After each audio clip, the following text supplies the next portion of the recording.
ಪ್ರಿಯ ವೀಕ್ಷಕರೇ, ಇದು ಕಲ್ಯಾಣ ಕರ್ನಾಟಕ ಕನ್ನಡಿ ಸುದ್ದಿವಾಹಿನಿ. ನಾನು ನಿಮ್ಮ ಈನಿಗೌಡ. ವಿಜಯನಗರ ಜಿಲ್ಲೆ ಹೂವಿನಡಗಲಿ ತಾಲೂಕಿನ ಕೊಂಬಳಿ ಗ್ರಾಮದ ಚೌಕಿ ಮಠ, ಸದ್ಗುರು ಗಾಡಿ ತಾತನವರ ಚೌಕಿ ಮಠದಲ್ಲಿ ನಿತ್ಯ ನಿರಂತರವಾದಂತಹ ಇಂಥ ದೃಶ್ಯಗಳನ್ನು ನೋಡ್ಬೋದು. ಇಲ್ಲೊಬ್ಬ ಸ್ವಾಮೀಜಿಗಳು ಯಾವುದೇ ಅಬ್ಬರವಿಲ್ಲದೆ, ಪ್ರಚಾರದ ಗೀಳಿಲ್ಲದೆ ನಿತ್ಯ ನಿರಂತರವಾಗಿ ಕಷ್ಟದಲ್ಲಿರುವಂತಹ ನೂರಾರು ಜನರ ಕಣ್ಣೀರನ್ನು ಒರೆಸುವಂತಹ ಕೆಲಸವನ್ನು ಮಾಡ್ತಾ ಇದ್ದಾರೆ.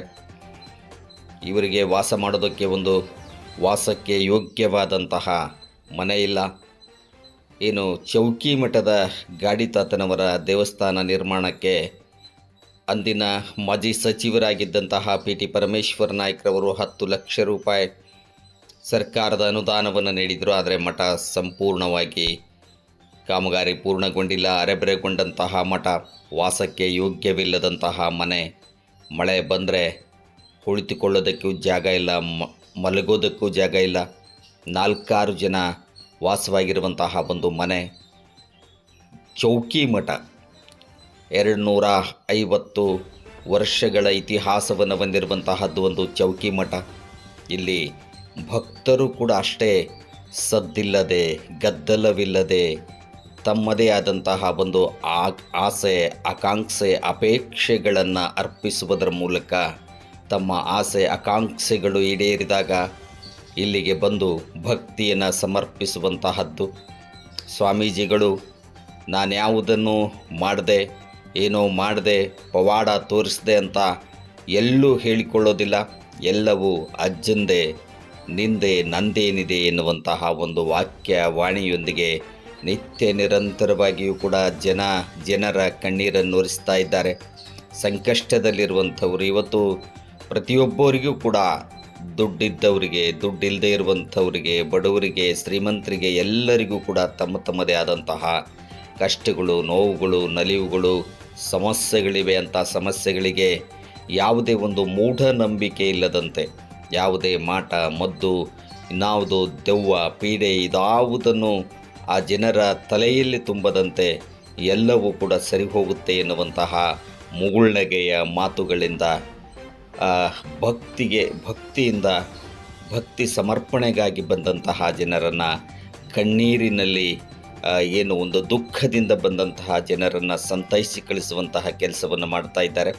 ಇದೊಂದು ಸರ್ವಧರ್ಮದ ಭಾವೈಕ್ಯತೆಯ ಸ್ಥಳ ಚೌಕಿ ಮಠ. ಕಾಗನೂರು ಹಾಗೂ ಕೊಂಬಳಿ ಮಧ್ಯೆ ಇರುವಂತಹ ರಸ್ತೆ ಪಕ್ಕದಲ್ಲೇ ಇರುವಂತಹ ಒಂದು ಅರೆಬರೆ ಪೂರ್ಣಗೊಂಡಂತಹ ಕಾಮಗಾರಿಯ ಕಟ್ಟಡ ಕೂಡ ಕಾಣುತ್ತೆ. ಆ ಕಟ್ಟಡವೇ ಚೌಕಿ ಮಠ. ಈ ಒಂದು ದೃಶ್ಯಾವಳಿಯನ್ನು ತಾವು ನೋಡ್ತಾ ಇದ್ದೀರಿ.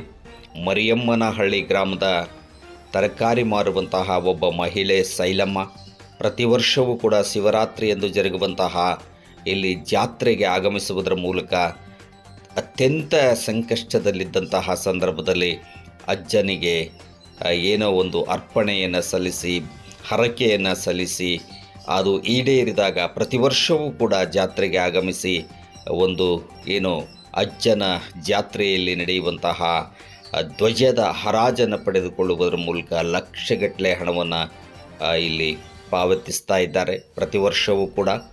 ಈಗ ನೀವು ನೋಡ್ತಿರುವಂತಹ ಒಂದು ದೃಶ್ಯ, 2 ಮಕ್ಕಳು, ಇಲ್ಲಿ ಮಕ್ಕಳಿಲ್ಲದವರಿಗೆ ಉಡಿ ತುಂಬುವಂತಹ ಒಂದು ಕಾರ್ಯ ನಡೆಯುತ್ತೆ ಪ್ರತಿ ಅಮಾವಾಸ್ಯೆ ಹಾಗೂ ಶಿವರಾತ್ರಿಯ ಅಮಾವಾಸ್ಯೆ ಎಂದು. ಮಕ್ಕಳೇ ಆಗದಿರುವಂಥವರು 10 ವರ್ಷ, 6 ವರ್ಷ, 4 ವರ್ಷ, 2 ವರ್ಷ ಮಕ್ಕಳೇ ಆಗದಿರುವಂತಹ ಮಹಿಳೆಯರಿಗೆ ಉಡಿ ತುಂಬುವಂತಹ ಕೆಲಸವನ್ನು ನಡೆಯುತ್ತೆ. ಉಡಿ ತುಂಬಿದಾಗ ಮಕ್ಕಳಾದಂತಹ ಈ ಮಹಿಳೆಯರು ತಮ್ಮ ಅಲ್ಪ ಭಕ್ತಿ ಕಾಣಿಕೆಯನ್ನು, ಒಂದು ಮಗುವಿನ ತೂಕ ಸಕ್ಕರೆ, ಇನ್ನೊಂದು ಮಗುವಿನ ತೂಕ ನಾಣ್ಯವನ್ನು ಅರ್ಪಿಸುವುದರ ಮೂಲಕ ಭಕ್ತಿಯನ್ನು ಸಮರ್ಪಿಸಿ ಸಂತೋಷಗೊಂಡರು. ಮಕ್ಕಳು ಎಲ್ಲರಿಗೂ ಕೂಡ ಬೇಕು.